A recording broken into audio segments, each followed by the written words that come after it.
Toka idhaa hii ya Kiswahili ya Radio Fortune Africa.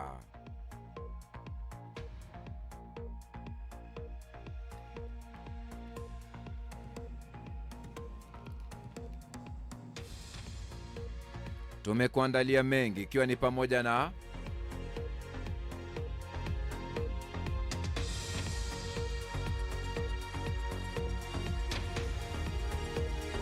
Profesa Janabi achaguliwa mkurugenzi wa WHO kanda ya Afrika. Hospitali zote kaskazini mwa Gaza zimefungwa, wizara ya afya yasema. Papa Leo wa 14 akemea unyanyasaji wa maskini na utawala wa kibabe katika misa ya kutawazwa kwake. Mlipuko mbaya karibu na kliniki ya uzazi ni kitendo cha ugaidi, FBI yasema. Watu wawili wamefariki dunia wakati meli ya jeshi la wanamaji la Mexico lilipogonga daraja la Brooklyn. Na Hamas kuachilia baadhi ya mateka katika mazungumzo mapya.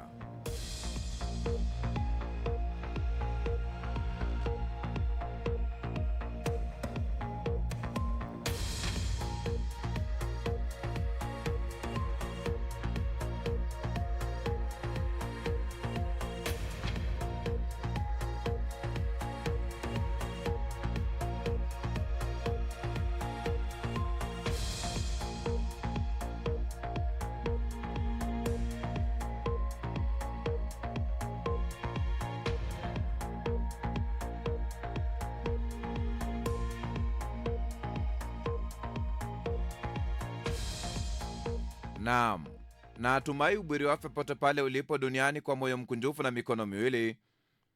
Ujambo na karibu kwenye taarifa yetu ya habari Afrika leo asubuhi, kutoka idhaa hii ya Kiswahili ya Radio Fortune Africa. Jina langu ni Kantona Joseph.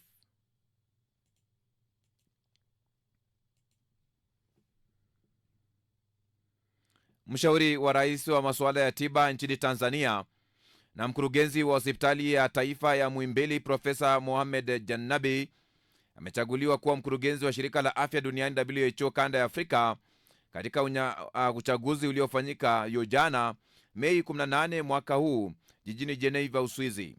Profesa Janabi alikuwa mgombea pekee kutoka nchi za Afrika kusini mwa jangwa la Sahara, akionea nafasi hiyo dhidi ya wagombea wanne kutoka Afrika Magharibi. Wagombea hao ni Daktari Nda Konan Michel Yao kutoka Ivory Coast, Dr. Drame Mohamed Lamin kutoka Guinea, Dr. Boriema Hama Sambo wa Niger na Profesa Mijiyawa Mustafa kutoka Togo. Katika kampeni yake ya kuwania nafasi hiyo, Profesa Janabi aliwasilisha vipaumbele 7 mbele ya mawaziri wa afya wa nchi wanachama wa WHO barani Afrika, akisisitiza umuhimu wa maboresho ya huduma za afya, upatikanaji wa rasilimali za kifedha kwa ajili ya kugharamia huduma bora na maandalizi ya kukabiliana na majanga na dharura za kiafya. Uchaguzi huo umefanyika kuziba nafasi iliyoacha wazi na aliyekuwa mkurugenzi mteule Daktari Faustin Ndugulile aliyefariki dunia kabla ya kuanza rasmi majukumu yake. Hospitali zote 3 za umma kaskazini mwa Gaza zimefungwa. Wizara ya afya imesema hospitali hizo iliyoendeshwa na Hamas imesema, huku Israeli ikiendelea na mashambulio yake ya kunyakua maeneo ya eneo hilo. Wizara hiyo imesema siku ya Jumapili kwamba vikosi vya Israel vilizingira hospitali ya Indonesia huko Beit Lahiya na kuzuia kuwasili kwa wagonjwa, wafanyakazi wa matibabu na vifaa. Hospitali hiyo iliyokuwa ya mwisho kaskazini kufanya kazi katika eneo hilo. Jeshi la Israel siku ya Jumamosi litangaza kuzindua operesheni ya Gideon's Chariots, huku kukiwa na wimbi baya zaidi ya mashambulio huko Gaza katika kipindi cha miezi kadhaa. Hamas imejitolea kuachilia mateka 9, kubadilishana na mapatano ya siku 60 ya kusitisha vita na kuachiliwa kwa kufungwa kwa wafungwa wa Kipalestina. Afisa wa Palestina amesema baada ya mazungumzo mapya kufanyika siku ya Jumamosi. Wizara ya afya imesema Jumapili baada ya kuharibiwa kwa hospitali ya Beit Hanon na hospitali ya Kamala Adwan na hospitali ya Indonesia kusitisha huduma, hospitali zote za umma kaskazini mwa ukanda wa Gaza sasa zimefungwa.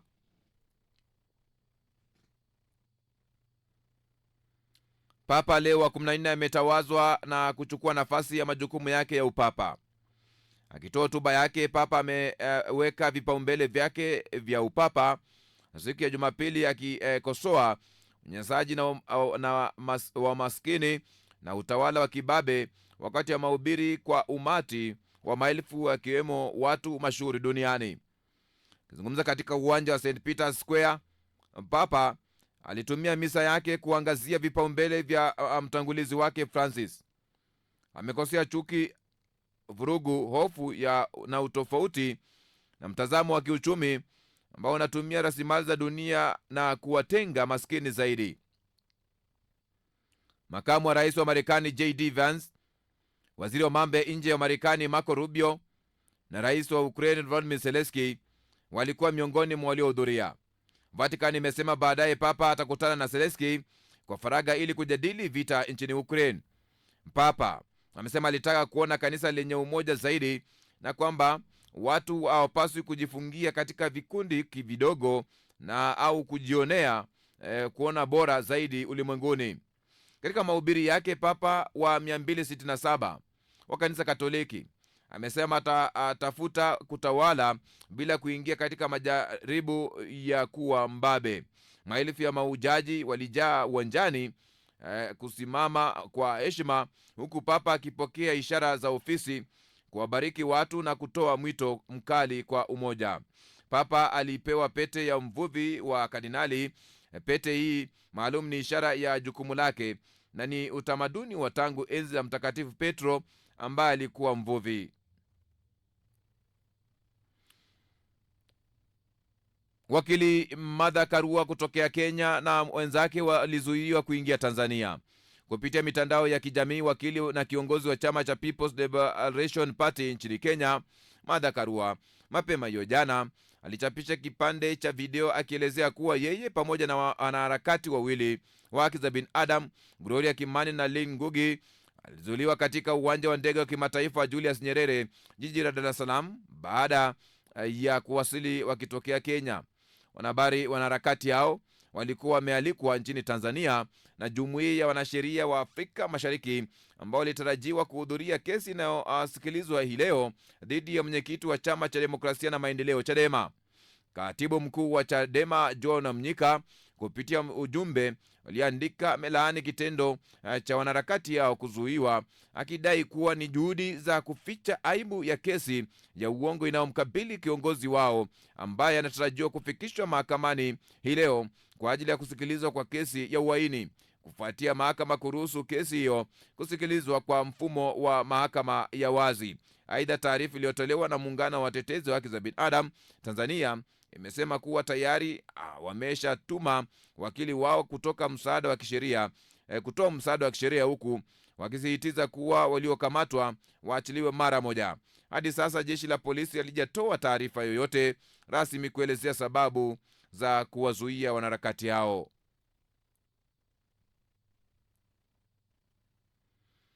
Mlipuko wa bomu nje ya kliniki ya uzazi ya California umeua mtu mmoja na kuwajeruhi wengine 4 katika kitendo cha kukusudia cha kigaidi, maafisa wa FBI wamesema. Mlipuko huo uliotokea kabla ya saa 11 saa za eneo chini ya maili moja kutoka katikati mwa jiji la Palm Springs, karibu na biashara katika kadhaa, ikiwa ni pamoja na vituo vya uzazi vya Marekani ARC. Kliniki hiyo imesema hakuna mtu kutoka kituo hicho aliyejeruhiwa. FBI baadaye imesema ilikuwa na mtu mmoja aliyefuatiliwa katika uchunguzi wake, lakini maafisa wao kuwa wakimsaka. Michael Bumia, mshahidi, amesema aliangushwa na baiskeli yake na mlipuko huo. Reno Williams ambaye alikuwa katika mgahawa wake karibu aliambia shirika la habari kwamba awali alidhani mlipuko huo ulikuwa ndege au helikopta ilianguka. FBI imesema katika kikao kifupi cha siku ya Jumamosi kwamba lilikuwa shambulio la makusudi. Mkuu wa polisi wa Palm Springs Andy Mills amesema mlipuko uliharibu majengo kadhaa na mengine yakaharibika vibaya.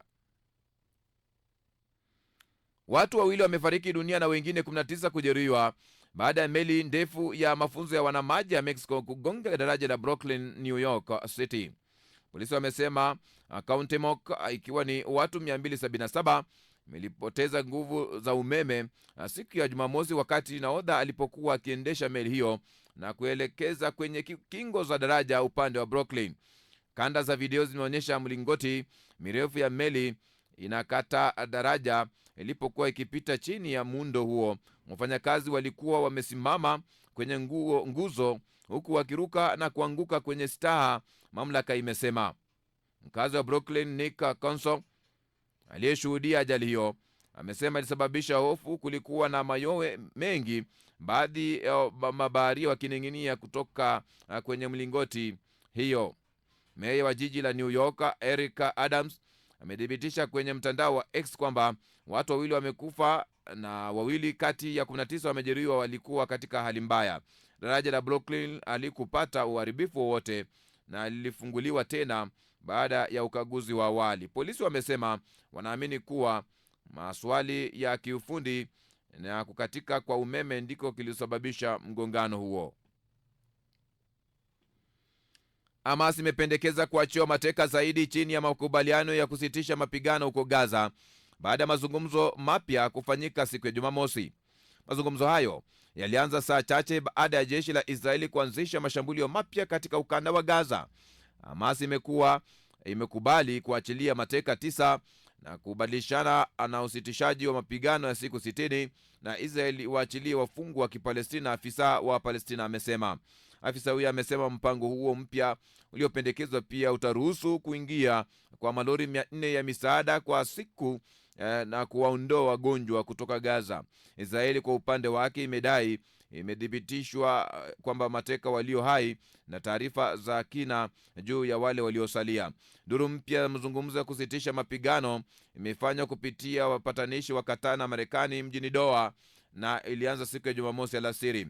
Israeli bado haijajibu hadharani kuhusu mpango huo uliopendekezwa, lakini imesema kabla ya mazungumzo hayo kwamba haitaondoa wanajeshi wake huko Gaza au kuhakikisha kuwa itakomesha vita. Takribani watu 300 wameuawa tangu Alhamisi, waliokoaji wamesema, ikiwa ni pamoja na katika hospitali ya kambi ya wakimbizi kaskazini mwa kusini mwa ukanda huo. Maelfu wamekufa tangu Israel ianze tena mashambulio tarehe 18 Machi kufuatia kuvunjika kwa makubaliano ya usitishwaji mapigano uliodumu kwa mwezi miwili.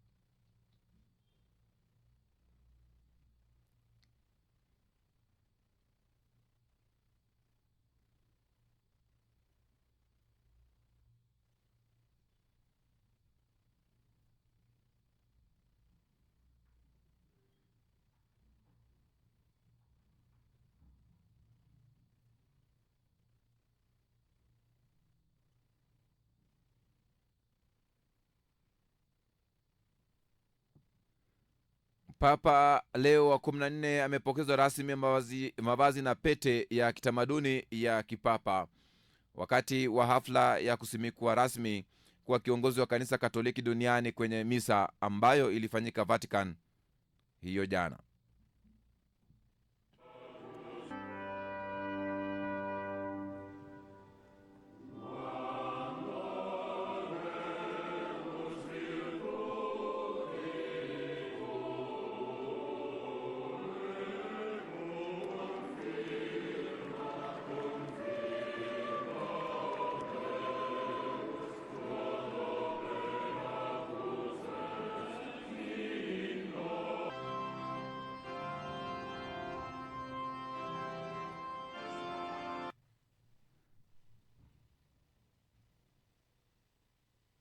Katika mtaa wa Kiembeni jijini Mombasa, kampuni ya vijana iitwayo Ricky Bags imeanzisha mradi wa kipekee wa kutengeneza mabegi na fulana kwa kutumia mabaki ya plastiki ambayo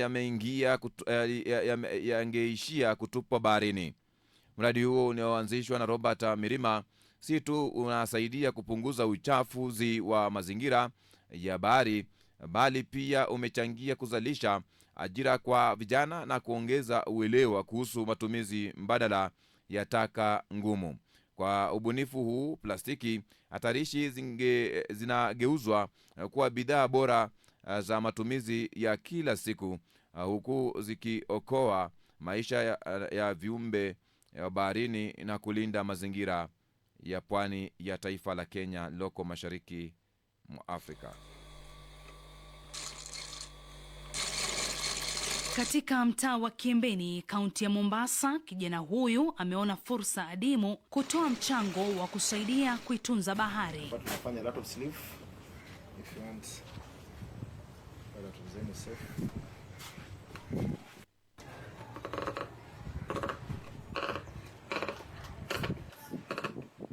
Huu ni mradi wa Ricky Bags, kampuni inayoongoza kwa kutengeneza mabegi kwa kutumia mabaki ya plastiki ambayo yangetupwa baharini. Robert Mirima ni mwanzilishi wa kampuni hii. So hapa Ricky Bags kile tunafanya, tuna upcycle mabango ambayo yameshatupwa, badala ya kuchafua mazingira ama kuenda kwa ocean, kwa bahari. So tunatumia tena kutengeneza mabegi na vitu vinginevyo. Lakini wanapata wapi plastiki hizi? Mabango tuko na partners wengi ambao tuna work nao. Mmoja ni ambao wanafanya printing. So katika printing unakuta kuna zingine unaweza kuta zimeprintiwa vibaya. So hapo tunaenda kuchukua hizo mabango hapo. Ya pili ni wale ambao wanafanya events. Mtu akifanya events kama iko na siku tarehe fulani, baada hiyo tarehe kuisha huwa zinawekwa kwa store. So tunaenda kuongea na hao mashirika tofauti ambao wanatupatia mabango. Na tatu pia tuna work na kama county government ambao pia wanafanya shughuli zao za kufanya advertisement ama sensitization programs. So kama county government of Mombasa imetusaidia sana kutudonatea banners, kuhakikisha kwamba tunapata material za kutosha kufanya nazo mabegi. Kuna tofauti gani ya mabegi haya ya plastiki na yale ya kawaida? Kila begi linachangia asilimia fulani kuzuia mazingira. So kila begi letu number 1 linalinda mazingira, alafu ila pili pia linakuwa waterproof, aliingii maji. So since tunatumia mabango, na mabango yanakaa kule kwa yananyeshewa na pia yanakaa kwa jua kwa muda mrefu. So mabango ndo tunatumia pia kama kufunikia na mabagi yetu ndani. So unakuta linakuwa maradufu, na pia kukinyesha kama saizi kuna kipindi cha mvua, kama uko na gadgets hapo ndani kama ni laptop, itanyeshewa. Hawatengenezi mabegi tu, lakini fulana pia. Kwanza hili jacket ambalo nimevaa hili linaitwa Bomba Jacket, Ricky Bomba Jacket. So jacket hili limetoka katika jeans ambayo imeshatumiwa, imetupwa. Kuna makampuni hizi za EPZ ambazo ziko kila maeneo, Kilifi, Nairobi. So wakishashona kuna zile waste inabakia ya jeans. Badala ya kutupa, tunaenda pia kuchukua hayo jeans na kutengeneza hizo bomba jacket. So kama hii bomba jacket zetu zinakuwa very unique. So kama bana ikibakia piece ndogo, kuna make sure tunaunganisha na piece nyingine ili tufanye begi lingine. Hilo ni la kwanza. La pili, kuna hizi ambayo yanabakia kama sponge na hizi mafabrics ndogo ndogo. Hizo fabrics tunazikusanya pia tunatengeneza kama pillowcase ambazo zinatumika kwa makochi na vitu vinginevyo.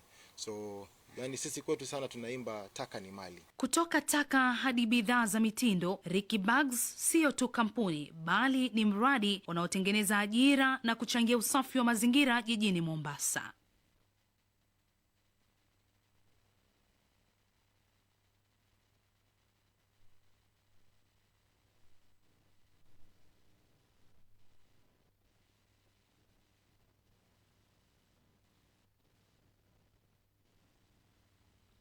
Ambapo habari ambazo hiyo jana ziligonga vichwa vya kwamba mwanasiasa na wakili kutoka nchini Kenya Martha Karua na wenzake wawili wanasema walizuiliwa kuingia nchini Tanzania kuelekea kesi inayomkabili kiongozi wa upinzani Tundu Lissu siku hii ya leo. At Mwalimu Nyerere International Airport. Airport, Dar es Salaam, where the three of us have been detained awaiting deportation. We thought that as citizens of Jumuiya we were free, but not yet uhuru. The great Mwalimu Nyerere, who welcomed all people, the oppressed of Africa, this is not what he must have envisaged, that we can be detained here. The common thread among us, we are guests of East Africa Law Society, and there is fear in this government of our dear Mama Suluhu about people who may be interested in the politically motivated cases against Tundu Lissu. Aluta continua. Aluta continua.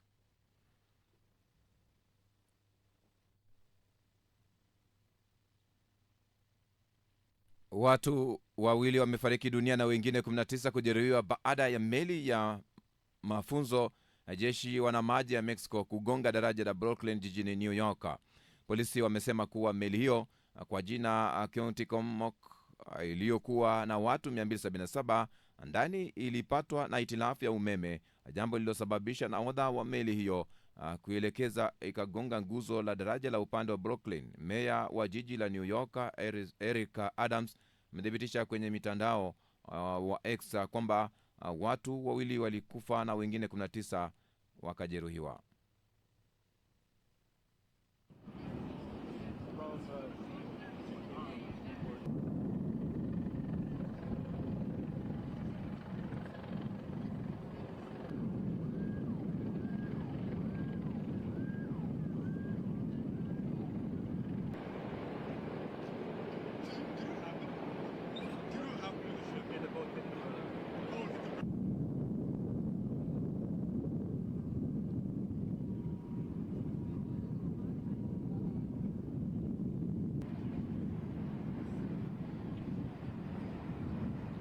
Ni hali ilivyo katika eneo la tukio. Ni taarifa ya habari kutoka idhaa hii ya Kiswahili Radio Fortune Africa, kituo chako kinachokuwa kwa kasi sana duniani.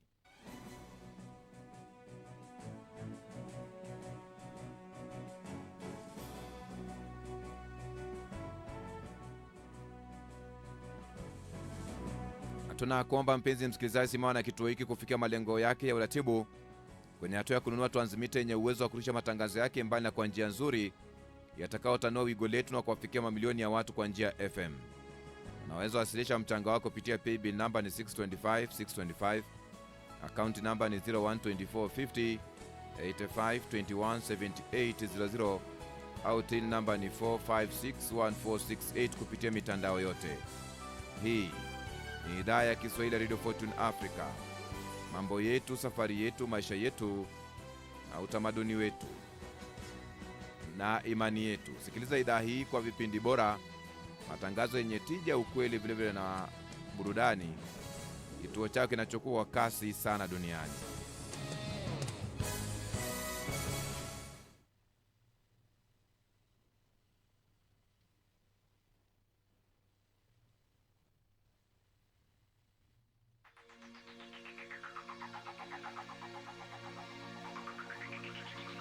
Yapo basi unaungana nasi, ni kwamba mamia wakimbizi wa Rwanda waliokuwa wakiishi mashariki mwa Kongo tangu mauaji ya kimbari ya mwaka 1994 nchini Rwanda wamerejeshwa makwao siku ya Jumamosi.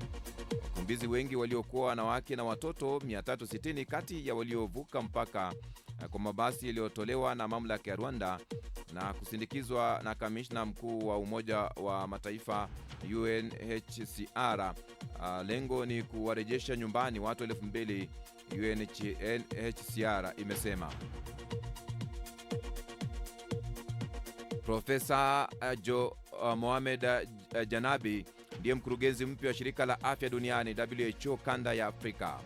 Profesa Janabi amewashinda wagombea wengine 4 kutoka sehemu mbalimbali za Afrika kuchukua nafasi hiyo iliyoacha wazi kufuatia kifo cha Daktari Faustin Ndugulile muda mfupi kabla ya kuingia ofisini.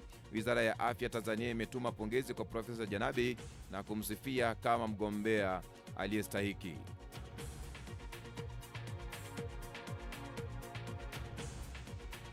Takribani watu 11 wameuawa na wengine 20 kujeruhiwa baada ya mashambulio ya kujitoa mwanga kujilipua nje ya kambi ya kijeshi katika mji mkuu wa Somalia, Mogadishu, siku ya Jumapili. Kundi la kigaidi lenye mafungamano ya Al-Qaida na Al-Shabaab lilidai kuhusika na shambulio hilo.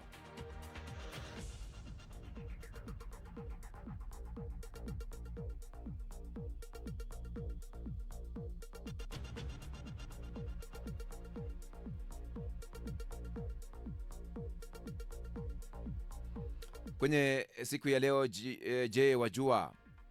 Je, ni kweli mkono unapowasha ni dalili ya kupata pesa? Katika baadhi ya jamii za Kiafrika, mkono wa kulia au kushoto unapowasha inamaanisha utapata pesa. Ni hali ambayo inajitokeza. Tusikize.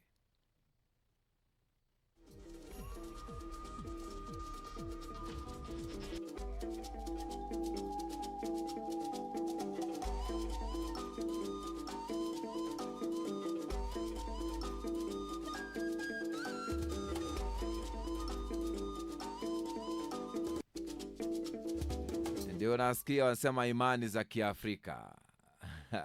Na katika hatua hiyo basi naenda mapumzikoni. Nitakaporejea nitakuwa nasoma maoni yako kutokana na hayo tu ambayo nasema kwamba imani za Kiafrika na ni jadi hizo wakati mwingine huwa hazina maana kulingana na mimi Hii ni idhaa ya Kiswahili ya Radio Fortune Africa.